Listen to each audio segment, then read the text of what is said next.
You believe in evolution? Of course I do, yes. Live science says of Darwinian evolution, it can turn dinosaurs into birds, apes into humans, and amphibious mammals into whales.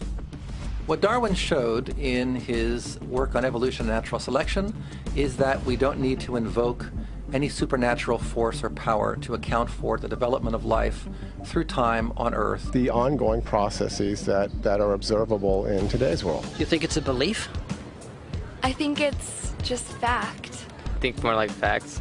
There is too much evidence to ignore. Do you think it's a belief?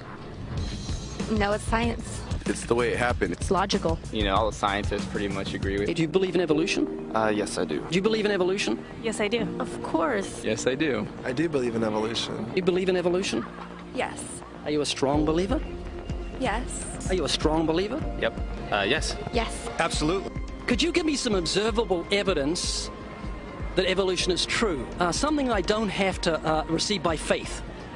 Yeah. Some observable evidence. I mean, take a look at what happened 65 million years ago. Hang on, I can't. That's 65 million years ago. I believe, millions of years. So that can't be observed. We can trace the evolution through the fossil record. Could you be specific? Just give me one. Between 6 and 7 million years ago. Hundreds of thousands to millions of years? Is not testable over time. We are condemned to live only for a few decades, and that's too slow, too small a time scale to see evolution going on. Richard Dawkins. We see nothing of these slow changes in progress until the hand of time has marked the lapse of ages. Charles Darwin. You've got the canine kind, the coyote, and the domestic dog, and there's the feline kind, which is the cats, the tiger and the kitten, and you've got humankind. So Darwin said there'd be a change of kinds over many years, so could you give me one example of observable evidence of a change of kinds? So, for instance, the fossil record shows the common ancestors of all carnivores, that cats and dogs were once linked, once united by a common ancestor. How long ago? This, I believe, was like 60 million years ago. I don't want something I have to accept by faith. I want it to be observable. Observable evidence. Well, I mean, if you're just asking me here on the street, there's not really much I can tell you in terms of observable evidence. Like, we would have to really examine existing data to draw conclusions of our own. We'd have to have faith then. We would have to have some amount of faith. Can you think of any observable evidence for Darwinian evolution where he said there'd be a change of kinds? A monkey to a man, is that what you're talking about? Yeah, a change of kinds. I don't really believe there's any proof for that yet. Well, monkeys are the only ones with the 5th digit, like we have. Well, koalas have a 5th digit. Did you know that? I didn't know that. Think we're evolved from koalas? No. When I went to, like, Washington, D.C., I saw they had a whole exhibit just on the... In the Smithsonian? Yeah, in the Smithsonian. Oh, wait, so that is just like some stuffed dummies, like standing around a fire. I know that everyone talks about the missing link for humans and whatnot. I believe that there are connections that are out there that we haven't found yet. I'm going to trust what those experts did. Those experts came up with. I have a strong trust in evolutionary ideas based on the evidence presented. Can you think of any observable evidence for Darwinian evolution, a change of kinds? I haven't seen it myself, but I believe what the textbooks tell me about it, so... You've got faith in the experts? I have faith in the experts, yeah.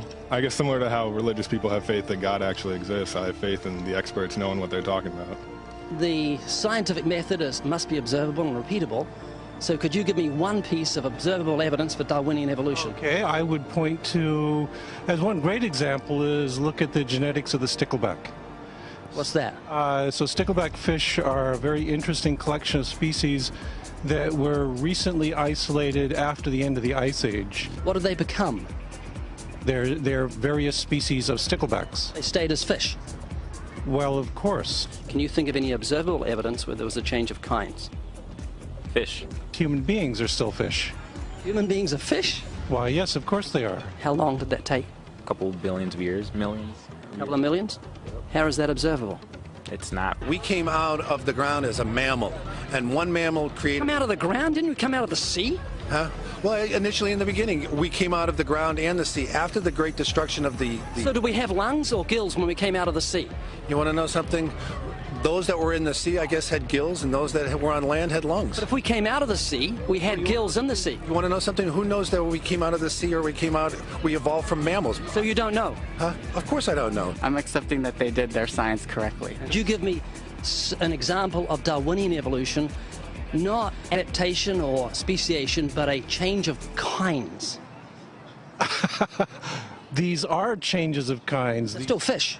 They're distinctly different fish. We have thousands of examples. Can you give me one?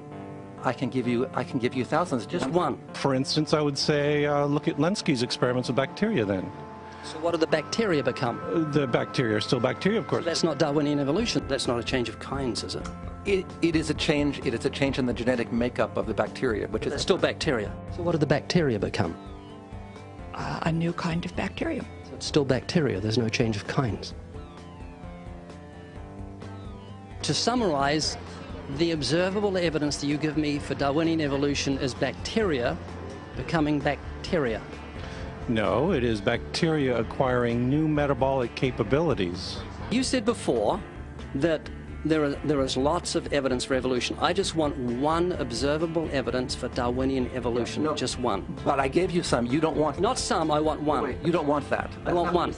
Yes, I do. I'm pleading with people. You asked me to tell you when I've watched one species evolve into another. Isn't that right? No, one kind into another. There's 14 different definitions of species. So I want a change of kind. When you're talking about kinds or change in families, you're actually talking about macroevolution. You're talking about changes on the level that separate, say, cats from dogs. So could you give me any examples of Darwinian evolution? Well, when you say examples of that, then you have to sort of look at over a longer time frame. It has nothing to do with faith. Faith is something that I have to, unseen, I have to believe in. That's it, unseen. Look, right. Do you believe evolution? Of course I do. Are you a believer in evolution? Yes, I am. When did you start to believe evolution? I started to believe evolution when I started to think out for myself. Is evolution a belief? Well, you know something? Evolution is a thought process. Is coming to terms and checking out all the alternatives, like taking a look at the religion, man-made religions. Let me ask you again: is evolution a belief? No, evolution is, well, yeah, in a word, yeah, I could say it could be a belief. Darwin spoke of a change of kind. Can you think of any observable evidence for Darwinian evolution where there's a change of kind? Change of kind. Change of kind. I'm gonna have to think about that one a little longer. You give me anything that I can see, observe, and test, which is the scientific method for Darwinian evolution, a change of kinds. Test and observe.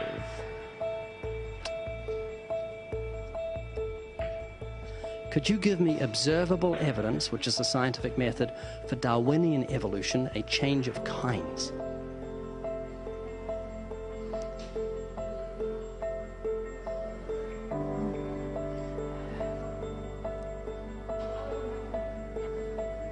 Okay, I gotta think about it.